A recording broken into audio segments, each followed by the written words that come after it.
So, we have a Young Living family from Canada with a great story. They've been using Young Living products for 18 years and are connected all the way back to the origins of the company. So let's dive into it all, up next.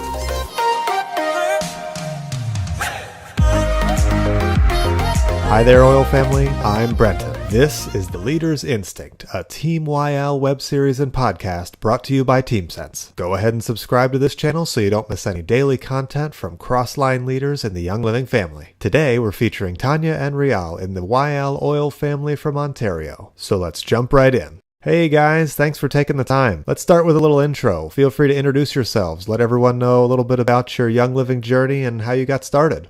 Hi, I'm Tanya Pelland and I'm Rhéal Pelland. And we are currently ranked with silver with Young Living. We have been with Young Living now for 18 years, but have only been building the business for about 3 years. We got started 18 years ago because my mom told me we were supposed to. And sometimes you just have to do what your mom tells you to do. At the time, Rhéal and I were not married, but I was working as a massage therapist. Or were we married? I can't remember. That was so long ago. You listened to your mom before we were married, so probably. Probably, okay. Yeah. So I was working as a massage therapist, and my mom said, Tanya, you just need to incorporate these into your massage therapy practice. And so that's what I did. And then I met Rhéal, and he was wearing cologne at the time, and I thought he stank. And so I said, Rhéal, if you want to date me and potentially marry me, you're going to start using essential oils. And he did. So that was a win for both of us.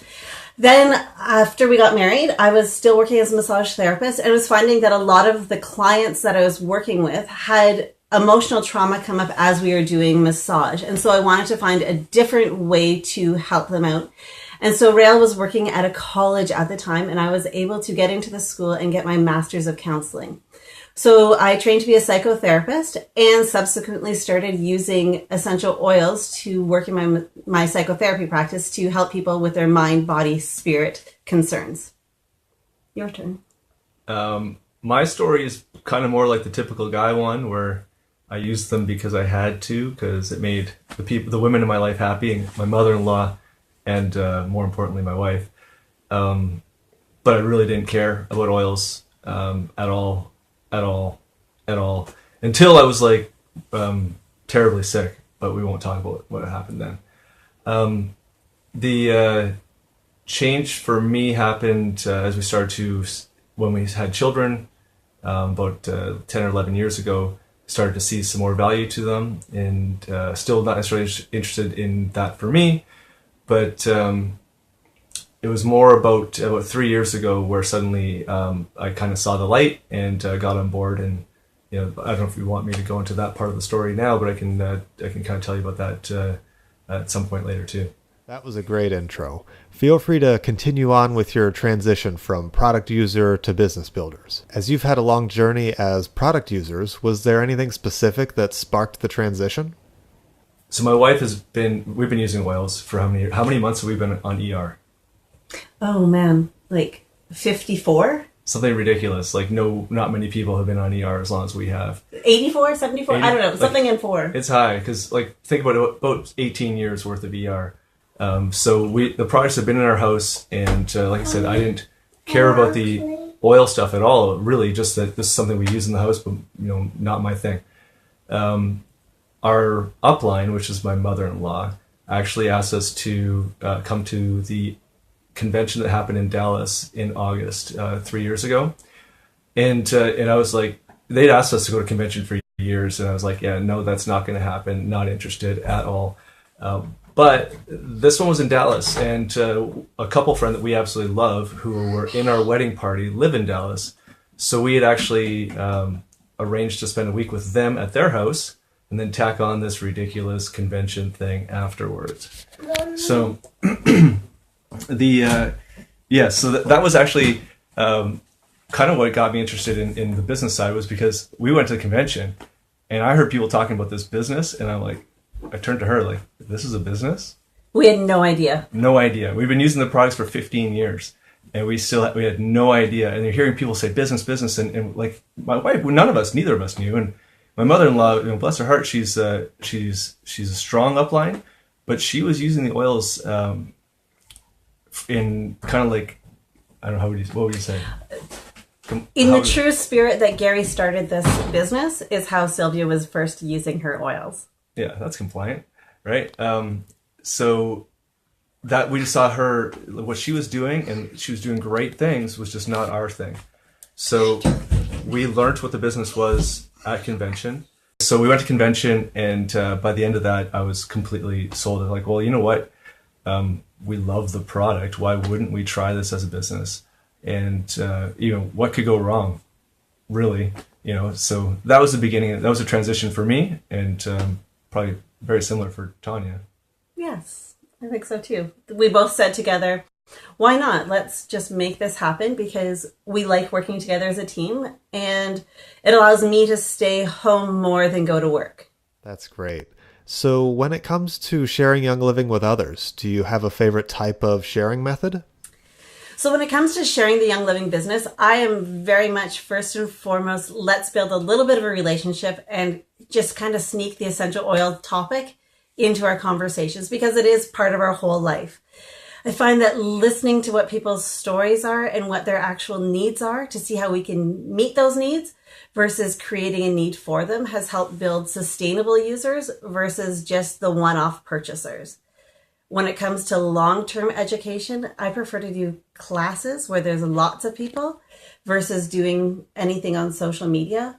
Although really social media is what I'm capable of doing right now because of the 3 littles that we have at home. And I also like having Rhéal as my partner because he is really good at planting seeds with people and then just saying, you should talk to my wife. She can help you out more with this. So he's kind of like preparing the soil, and then I manage the seeds once they've been planted. Yeah, I'm kind of her handler. Yes. Yeah, because I've got my career, and that's very business.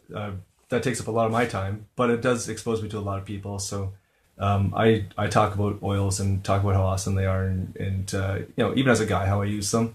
But most of the time, I'm not closing the sales. Most of the time, it's I'm just saying, hey, this is what's going on. It's really exciting. We're having so much fun. We help a lot of people. And also just developing relationships. And then I just say, hey, you know who you should talk to? Talk to my wife. She's so passionate about this, and she knows so much more than me. Very cool. And on the relationship side, how do you help and inspire your team to continually build relationships outside their friends and family circle to share Young Living with others? So to be honest, I bribe them. I bribe them with reward. I mean, incentivize them. I give them opportunities to win great prizes if they reach out to new people. On top of that, I try and find a lot of vendor events in our area, and that they can participate in them with me so that I am not the only one at the booth, but that they are also building those relationships. And from there, once the relationships are built, in terms of filling seats, how do you like to invite people to make sure they show up? That's a great question again. To get people to show up to events, I do not bribe them this time. In our group, we have the mindset that the people who are supposed to be there will be there. And so it's never about the quantity of people that you have at something. It's about the quality of contacts that you have. So we don't worry about it. We just say the people who are supposed to be there are going to be there. They're going to hear the message that they need to hear. So even if it's just one person who shows up to that class, that's the person who needed to hear the message that day. And so we're grateful for any single person that shows up. If no one shows up, because those happen too, then that's an opportunity to spend some time in prayer or in meditation or in just thinking about what to do next and how to grow as an individual. And once you're in the class or the conversation, do you have a script that you like to use or more of a freestyle, personalized approach?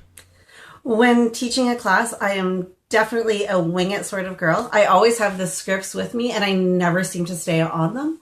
I prefer just to tailor the classes to the people that are there and allow them to answer questions and also to build a rapport with people. I find that if you can make them laugh during a session or during a class, chances are they're going to buy in later on. Very cool. And as health and wellness is all about that lifestyle and consistency, is there anything you like to do to inspire that consistency in others to join Essential Rewards? Do you have anything? I mean, I talk a lot about working out and supplements and physical fitness. I know that Tanya talks a lot about the toxin-free home. Those are two things that we push a lot just to get people on ER, get the people using it as regular customers. And also looking beyond the oils. Although oils is our first love, and I love using essential oils for every aspect of my life, especially in the emotional and spiritual health side of things. But teaching people about supplements like Rhéal said, but also the skincare line. Our Art skincare is bar none, and I have been blessed with highly sensitive skin. And this is about the only product that I've ever used that hasn't made my face break out into water blisters. So if I can share that with people, that's fantastic. And along with the Savvy Mineral makeup that we have now, it doesn't make my skin itchy. It doesn't give me eczema like so many other store-bought products or even other companies' products have done to my skin.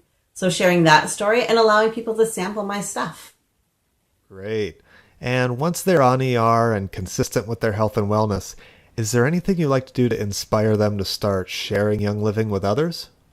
So this is our downfall. Rhéal and I are both Reds, and we are very much do it ourselves. We make a great team. And so when I say do it ourselves, do it the two of us. And so one of our struggles is actually allowing other people to step in and do the job versus us doing it for them and allowing them to do it their way and not our way. And so we have a beautiful team of yellow, and they are passionate about humans, and that's fantastic.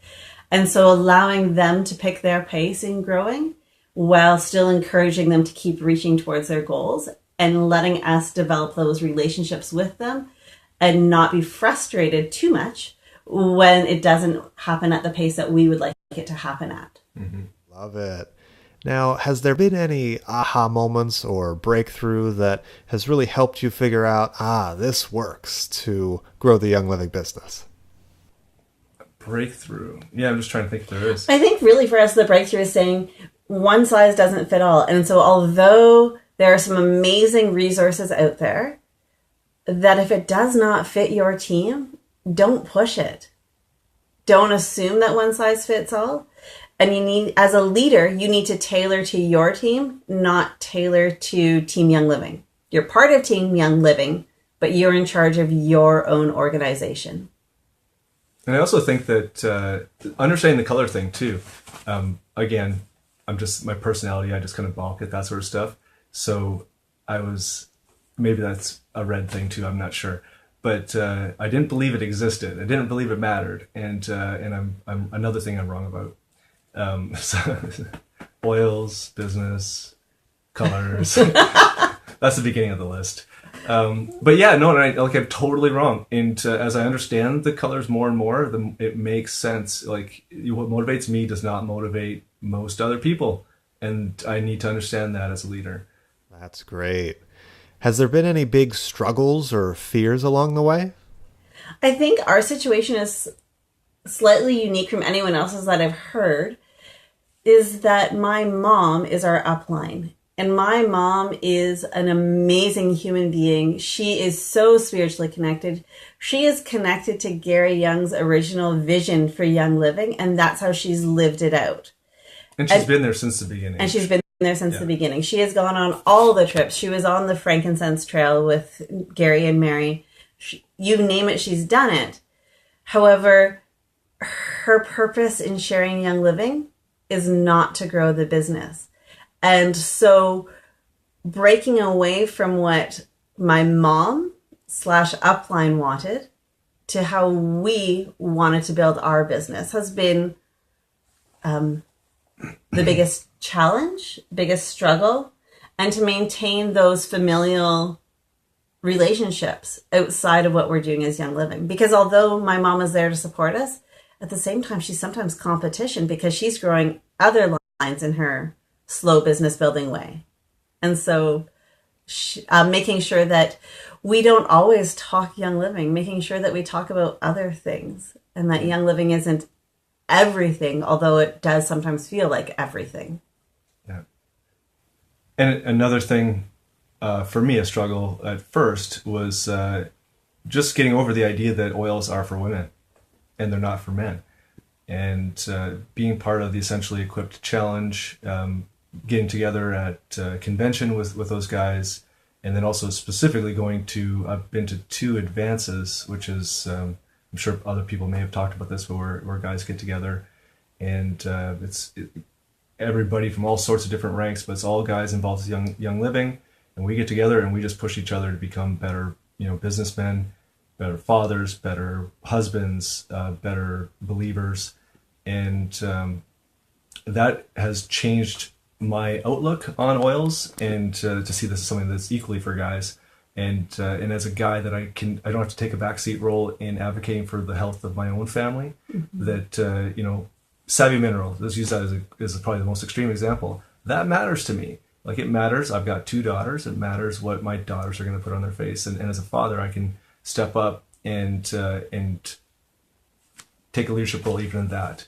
It's probably important for me to know a little bit about Savvy Minerals, not just as a business builder, but as a male who has daughters and women in my life. Thank you for mentioning Advanced and the EEC. No one's mentioned that yet. Oh, really? It's like the greatest, for me, it's been the greatest part of this journey. No, it's probably not the greatest. I think seeing people's lives changed in our downline has probably been the greatest thing. And then this also how it's impacted our family, but it's been impacting our family on a product user for years. But I'll say in the last 3 years, it's been seeing people's lives change because somehow we got involved in this crazy thing, and also advance in the friendships I've made with guys across North America who are on the same page as us, because I don't know a lot of guys around here who are on the same page as us, people who are looking to advance in their life on a daily basis, but also who care about healthy living and care about becoming stronger Christians, because faith is part of that. And the EEC has been great for that, and specifically Advance, getting together there. The friendships I've made are lifelong ones, and we just went on a vacation down to Florida with people that I met through Advance. Like, it's just insane. And then we did another trip to Kingston because of people you met at Advance. Yeah, that's right. Right? Yeah. Very cool. So, any advice that you might give to someone trying to grow their Young Living business today? If you're just wanting to start your Young Living business now, do you. Don't try and be anybody else. Just do what fits your personality. And learn to listen to people. Don't create a need, but let people tell you what their needs are, and look for ways that you can bless them with the knowledge and the products that you have. Don't sacrifice people for the sake of profit, because again, that ruins the spirit of what makes Young Living so unique. We are here to share love. We are here to spread life. And so as long as you're willing and wanting to do that, grow your business, because it will thrive naturally. Love it. So are there any other topics that you'd like to share about in your Young Living journey that maybe I haven't asked about? So as a psychotherapist, one of the things that I love is actually helping people find the power within themselves to overcome their historical issues. So whether it be things from their childhood or from the recent past, I love supporting people in finding their own voice, their own strength, and being the experts on them to grow. I've found that since I've started introducing essential oils more into my counseling practice, their growth has happened exponentially faster. I have recently become certified as an aroma freedom technique practitioner through a program and technique created by Dr. Benjamin Purkis. It uses essential oils to help people who are in a stuck place emotionally, spiritually, so that they can take away some of the emotional intensity of their past, which is hindering them and making them paralyzed from moving forward and reaching their goals. And it works in the amygdala of the brain to take away some of that emotional intensity, so that their decisions that they're making today, the thoughts that they're having about themselves or about the world around them today, does not need to be colored by what happened in the past. And so I love using my essential oils on the emotional perspective. And I think that that's something that everyone can use. Anyone can buy the Aroma Freedom Technique book and start practicing on themselves. But there is something unique that happens when you have a person to walk you through the process so you don't get tangled up in your own garbage. Rather, you have someone who has a flashlight basically to keep you going, and so you can see what you're stepping in, or that you need to stand there for a little bit longer and deal with that garbage, and then say, okay, let's keep going. And so we don't get stuck. That's great. So are there any other topics that you're really passionate about when it comes to sharing Young Living and the business side? One of the things that we are actually really passionate about when it comes to Young Living is people being compliant. And so educating people on Canadian compliance, because it's very, very different than US compliance or any other market. And so I would encourage people to do their research on where they're marketing their materials, because when we're not compliant, what happens is that it puts all of us at risk. So we all love our Young Living products. We all know what they can do for us. But if we are saying things about diseases that we can't cure or treat, or if we are talking in Canada about body systems that we're not supposed to talk about because that's not what our oils are labeled for, we put Young Living at risk from being shut down in this market. And so we could lose this lifeline that we all so dearly love. So I pray and I plead that you all learn compliance and you follow compliance, because we want Young Living to stick around for a really, really, really long time. Great. Thank you for mentioning compliance. And I mean, even for people who have cross-market members, the best thing to do is if you are posting something about in the US, make sure you put US market. If you're posting something that's in Canada, put Canadian market. If you're posting something that is in the Asia market, put Asia market, so that people know. Because in Canada, we don't have all of the products that are available in the US. We have not for resale. So we're not actually even supposed to market those to people at all, whether it be on our private Facebook pages or in our groups or anything. So it's really important then that you put US market so it doesn't put everybody else at risk. Wonderful. What a great reminder. Well, this has been a real pleasure. You're both a wonderful inspiration. Thank you so much for taking the time and sharing your story. Thank you. Yeah, no problem at all, Brenton. So our goal at TeamSense and the Leaders Instinct podcast is to provide as much value to the entire Team YL community to help bring Young Living essential oils into every home in the world. So YL family, that's it for this chat. As this content may be useful for someone on your team to hear or a cross-line YL friend, it's over to you. Tag an oil friend below and go ahead and subscribe to this page. It really does help this channel out so all of our cross-line oil friends can see this education too. I'm Brenton, and this has been The Leader's Instinct, a Team YL web series brought to you by TeamSense. Now let's all help each other climb the ranks faster, make more time for our why, and inspire others to wellness, purpose, and abundance. Thanks for listening.